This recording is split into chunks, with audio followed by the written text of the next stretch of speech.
Hello students, आज हम BCom third year corporate account और या फिर आप कह सकते हैं कंपनी अकाउंट के बारे में पढ़ेंगे। ठीक है, इसमें आपका जितना भी है इनमें बहुत सारी चीजें आप लोगों ने 11th और अपना 12th क्लास में पढ़ी होगी। ठीक है, इसमें हम लोग शेयर कैपिटल की बात करते हैं अपनी सिलेबस में। अगर मैं सिलेबस की बात करूँ आपको BCom third year first chapter आप लोगों के पास है first unit issue of shares and debentures. ये सब चीजें आप लोग 12th क्लास में अपना पढ़ चुके हैं, मैं आपको दोबारा कराऊंगी। नेक्स्ट है आपका accounting for special issue. Special issue में हमारा राइट इशू, बोनस इशू, ये सब चीजें आती हैं। थर्ड है आपका chapter valuation of goodwill and underwriting of share. Valuation of goodwill this time हम लोग अपना शेयर को फॉरफिट करते हैं, रीइशू करते हैं, जो अमाउंट बचता है हमारा कैपिटल रिजर्व में या दूसरे के अकाउंट में ले जाते हैं। और अंडरराइटिंग ऑफ शेयर्स में हम लोग जो कमीशन देते हैं अपने शेयर को बेचने के लिए या खरीदने के लिए, शेयर मार्केट में जो ब्रोकर्स को कमीशन दी जाती है वो सब अंडरराइटिंग कहलाती है। अंडरराइटिंग कमीशन कह सकते हैं आप लोग। नेक्स्ट टॉपिक हमारे पास फाइनल अकाउंट्स है। फाइनल अकाउंट हम लोग अकाउंट बैलेंस शीट बनाएंगे इसमें, लेकिन बैलेंस शीट हमारी अकॉर्डिंग टू कंपनीज एक्ट 2013 होगी। 1956 में हम लोग क्या करते थे, हॉरिजॉन्टल बनाते थे, अब हम वर्टिकल बनाते थे एसेट्स एंड लायबिलिटीज वाली। अब हम लोग उसमें हॉरिजॉन्टल पे बात करेंगे। ठीक है, नेक्स्ट फिफ्थ यूनिट है हमारे पास consolidated balance sheet of holding company and one subsidiary company. Holding and consolidated means mix balance sheet. Mix balance sheet बनानी है किसकी, होल्डिंग एंड सब्सिडियरी कंपनी। इसमें सबसे पहले आप लोगों को पता होना चाहिए कि होल्डिंग एंड सब्सिडियरी कंपनी क्या होती है। बेटा होल्डिंग कंपनी और सब्सिडियरी कंपनी की अगर मैं बात करूं, मान लीजिए कंपनी बहुत ज्यादा लॉस में जा रही है। ठीक है, वो अपना जो प्रॉफिट है जितना उसको रिक्वायरमेंट है वो नहीं ले पा रही है। वो प्रॉफिट क्या एक ऐसी कंडीशन आ गई कि आगे अर्न भी नहीं कर पा रही है। ठीक है, और एक कंपनी ऐसी है वो बहुत ज्यादा प्रॉफिट कमा रही है। ठीक, अब वो कंपनी क्या करती है, इस एक कंपनी को परचेज कर लेती है। परचेज क्या करती है, उसके 51% या उससे ज्यादा के शेयर आपके परचेज कर लेती है। सारे शेयर परचेज नहीं करती है, सिर्फ 51% या उससे ऊपर के शेयर उस कंपनी के परचेज कर लेती है। अब वो क्या करती है, कंपनी जो कंपनी परचेज करती है वो आपको दूसरी कंपनी को जिस कंपनी के शेयर्स परचेज करती है उस कंपनी को प्रॉफिट देती रहती है, अपनी इनकम का कुछ पार्ट देती रहती है और उस कंपनी के लिए एफर्ट लगाती रहती है ताकि वो कंपनी अपना प्रॉफिट मेकिंग पे आ सके। ठीक है, धीरे धीरे उसे प्रॉफिट होने लग जाता है। तो बच्चे जो कंपनी शेयर परचेज करती है वो होल्डर कंपनी, शेयर होल्ड करती है, होल्डिंग कंपनी हो जाती है। इसे हम लोग पेरेंट कंपनी भी कहते हैं। और जिस कंपनी के शेयर को परचेज करती है वो आपकी होती है सब्सिडियरी कंपनी। ठीक है, तो अगर एक कंपनी शेयर परचेज कर रही है तो वो कहीं ना कहीं रिकॉर्ड रखेगी। ठीक है, तो उनकी बैलेंस शीट हमें प्रिपेयर करनी है, इसमें हमारा ये काम होगा। तो आपकी ये 5 यूनिट है। अगर मैं सिलेबस की बात करूं मेरे हिसाब से ज्यादा टफ नहीं है, ज्यादा बहुत कंसेप्ट नहीं है।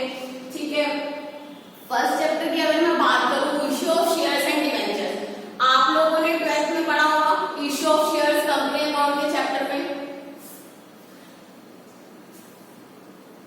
इशू ऑफ शेयर, सबसे पहले मैं बात करूं शेयर क्या होता है। Share is that smallest part into which the overall capital of the company is divided. कौन सा, वो स्मॉलर पार्ट है आपका जिसमें कंपनी की शेयर कैपिटल, आपकी कैपिटल डिवाइडेड होती है। ठीक है, जैसे 10 लाख रुपए की शेयर कैपिटल है और 100 रुपए का एक शेयर है आपका। ठीक है, तो एक शेयर 100 रुपए का, स्मॉलेस्ट पार्ट 100 हो गया और पूरी शेयर कैपिटल कितनी हो गई, 10 लाख रुपए। तो a share is that smallest part into which the overall capital of the company is divided. Issue of share is a process through which the company allocate fresh share to be new or existing shareholder. Issue of share का process क्या है, issue of share का process ये है कि company या तो fresh issue करे, ठीक है, फ्रेश इशू करेगा और या फिर अपने एग्जिस्टिंग शेयर होल्डर को करेगा। जो री इशू की बात होती है वो हम लोग इशू ऑफ शेयर में काउंट नहीं करते हैं। ठीक है, इसके बाद आता है the issue of share is made to individuals, institution and body corporates. ठीक है, type of issue of share की अगर मैं बात करूं तो इशू कितने तरह के होते हैं, शेयर इशू जो हमारे हैं वो कितने काइंड के होते हैं। First is right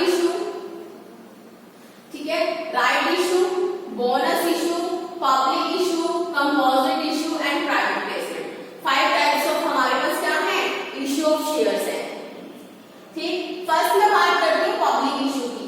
public issue क्या होता है? वो जनरल पब्लिक को हम लोग प्रमोटर्स के थ्रू या सब्सक्रिप्शन के थ्रू या अपना प्रोस्पेक्टस इशू करते हैं, ठीक है। जनरल पब्लिक के लिए वो आपका क्या होता है? पब्लिक इशू और public offering shares refers to the issue of share or convertible security in primary market by the company's promoter। Company के जो प्रमोटर प्राइमरी मार्केट में जब शेयर्स निकालते हैं, इशू करते हैं, तो आपका क्या कहलाता है? Public issue. ये दो तरह का होता है, ठीक है। एक आईपीओ और एक होता है FPO. IPO is initial public offer and FPO is further public offer, ठीक। इनिशियल पब्लिक ऑफर क्या है? जब हम first time, initial point means first time जब हम लोग शेयर इशू करते हैं तो वो क्या कहलाता है? आपका इनिशियल पब्लिक ऑफर, ठीक है। And FPO is further public offer. Further means first के बाद हम जब भी शेयर इशू करेंगे वो आपका क्या कहलाएगा? फर्दर इशू कहलाएगा, ठीक है। अब आप देखिए, initial public offer otherwise called an IPO, क्या कहलाता है? IPO, initial public offer. As its name suggests, it is the sale of the company share to the public at large for the very first time। very first time, first time, बिल्कुल fresh issue जो हम लोग करते हैं जिस time company हमारी बनती है, ठीक है। तो कौन सा होता है? आपका इनिशियल पब्लिक ऑफर होता है, ठीक है। It is an offer in which an utilised or privately held company makes a fresh issue of shares or convertible issue security or an already listed company, ठीक है। कंपनी आपकी already listed होनी चाहिए। Listed means companies act में register होनी चाहिए।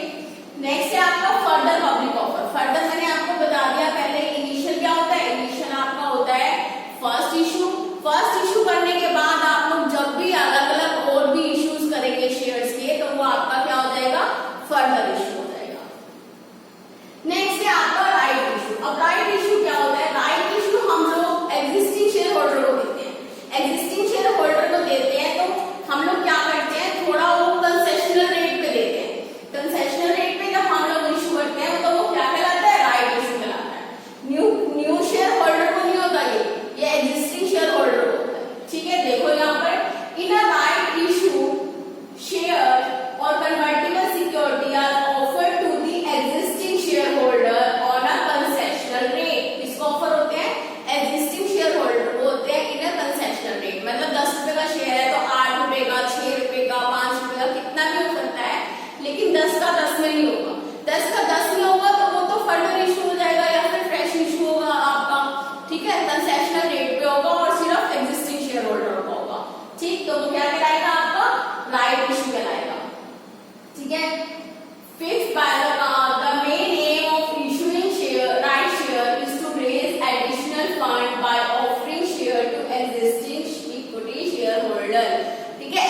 Extra fund हम लोगों को चाहिए होता है तभी तो हम लोग इशू करते हैं।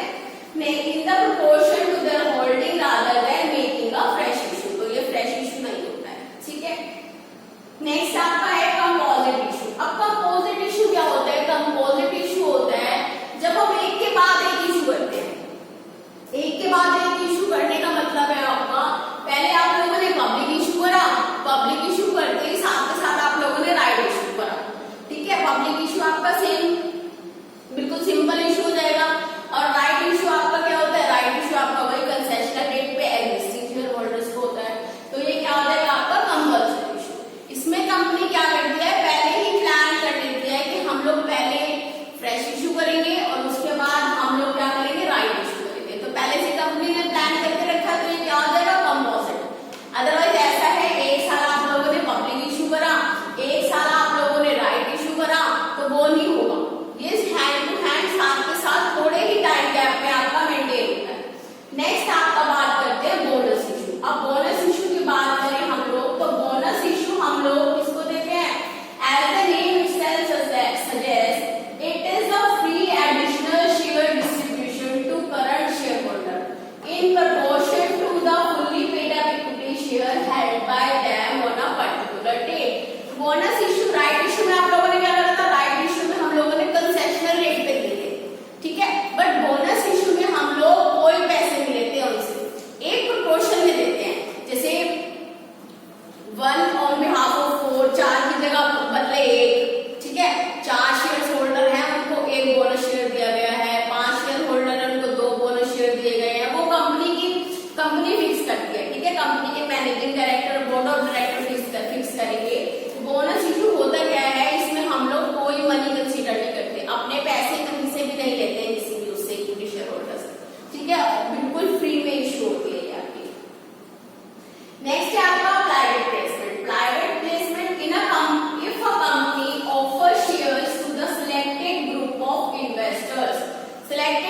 ऑफ इन्वेस्टर्स को देता है, अपने प्रमोटर्स को देगा, अपने म्यूचुअल फंड होल्डर को देगा, अपने बैंक को देगा, या फिर अपनी जो जहां से कंपनी ने इंश्योरेंस करा रखे हैं उनको देगा।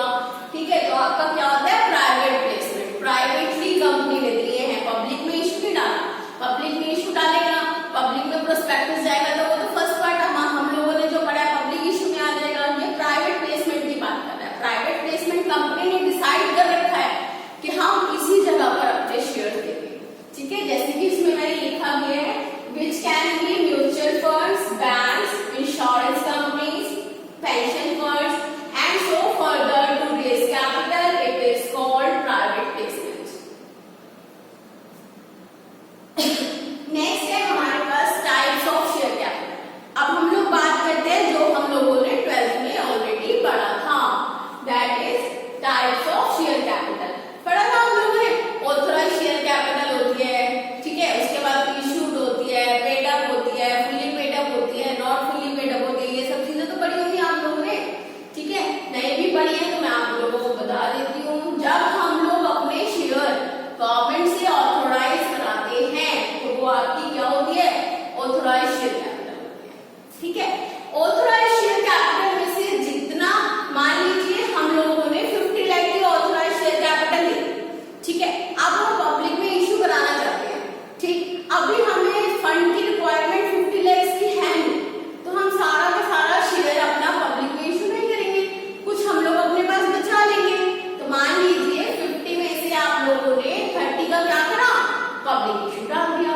ठीक है, 30 में से भी 25 का या मान लेते हैं 30 का ही आपके पास सब्सक्रिप्शन आ गए, 30 के सब्सक्रिप्शन आ गए तो ये तो हो जाएगी आपकी इशू कैपिटल। ठीक है, लेकिन जो 20 आप लोगों ने अभी इशू नहीं करा है ऑथोराइज में से, अपने पास बचा कर रखी है, आप लोगों को ये है कि फ्यूचर में जब फंड रिक्वायरमेंट होगी उस टाइम पर हम इसे इशू कर लेंगे, तो वो आपकी आती है रिजर्व कैपिटल के अंदर। ठीक है, इसमें आती है रिजर्व कैपिटल के अंदर आती है। ये कैपिटल रिजर्व नहीं है जो आप अपना प्रॉफिट बचाते हैं और कैपिटल रिजर्व में डाल देते हैं। याद रखना, कैपिटल रिजर्व और रिजर्व कैपिटल दो अलग अलग चीजें हैं। कैपिटल रिजर्व कौन सा होता है, जब आप लोगों को कोई एसेट बेचने से प्रॉफिट होता है, या फिर हम लोग शेयर्स वगैरह जो अपने बेचते हैं और रीइश्यू फॉरफिट करके रीइश्यू करते हैं, वहां से जो हमें प्रॉफिट होता है वो प्रॉफिट हम कहाँ ले जाते हैं कैपिटल रिजर्व में ले जाते हैं। ठीक है, जो प्रॉफिट हम लोग कैपिटल रिजर्व में ले जाते हैं, ये लॉन्ग टर्म के लिए जोड़ लेते हैं, वो होता है आपका क्या होता है कैपिटल रिजर्व। यहाँ पर हम रिजर्व कैपिटल की बात कर रहे हैं, ये दो वर्ड नहीं है जो आगे कुछ लिख दिए गए हैं, ये दोनों अलग ही टर्म्स है। ठीक, तो रिजर्व कैपिटल की मैंने आप लोगों को बताया जो शेयर्स आपने ऑथोराइज में से बचा कर रख लिए, अपने पब्लिक में इशू के लिए डाला ही नहीं है, वो आपकी क्या है रिजर्व कैपिटल। ठीक है, ऑथोराइज की बात हमने कर ली, इशू की बात हमने कर ली, रिजर्व की बात हमने कर ली। ठीक, नेक्स्ट हम लोग आते हैं फुल्ली पेड अप और नॉट फुल्ली पेड अप पे। ठीक है, फुल्ली पेड अप और not fully paid up is a kind of subscribe capital. ठीक है, जितने सब्सक्रिप्शंस आपको रिसीव हुए हैं, आपने प्रोस्पेक्टस डाला 30 लाख का, 30 लाख का प्रोस्पेक्टस डाल दिया आप लोगों ने, लेकिन सब्सक्रिप्शन आपके पास आए बस 20 लाख के, या मैं कहती हूँ 25 लाख के, 29 लाख के, तो उसमें से क्या हुआ बच गए ना आपके शेयर्स। ठीक है, तो जितने के सब्सक्रिप्शन हमारे पास आते हैं वो होती है आपकी सब्सक्राइब कैपिटल। उसमें से भी जब आप लोगों ने पेमेंट के लिए कॉल्स करी, ठीक है, सबसे पहले क्या कौन सी मनी होती है आपकी एप्लीकेशन मनी होती है, उसके बाद आपकी अलॉटमेंट मनी होती है। ठीक है, नेक्स्ट आपके पास क्या होता है, फर्स्ट कॉल करते हैं आप, सेकंड कॉल करते हैं। ठीक है, तो ऐसा होता है जितना पैसा हमारे पास आ चुका है एक शेयर का, मान लो 10 में से 8 रुपीज हमें रिकवर हो गए, तो वो किस में आता है 10 में से 10 रिकवर हो गए तो फुल्ली पेड अप हो जाएगा, लेकिन 10 में से कुछ भी अमाउंट आपको लेस रिकवर हो रहा है, 8 रिकवर हो रहा है, 6 रिकवर हो रहा है, बाकी आपकी पेंडिंग में चल रही है कॉल्स, तो वो आपका किसका आएगा not fully paid up share capital में आ जाएगा। ठीक है, इसके बाद नेक्स्ट क्लास से मैं आप लोगों को क्या कराऊंगी, नेक्स्ट क्लास से हम लोग आगे इसके क्वेश्चंस पे काम करेंगे।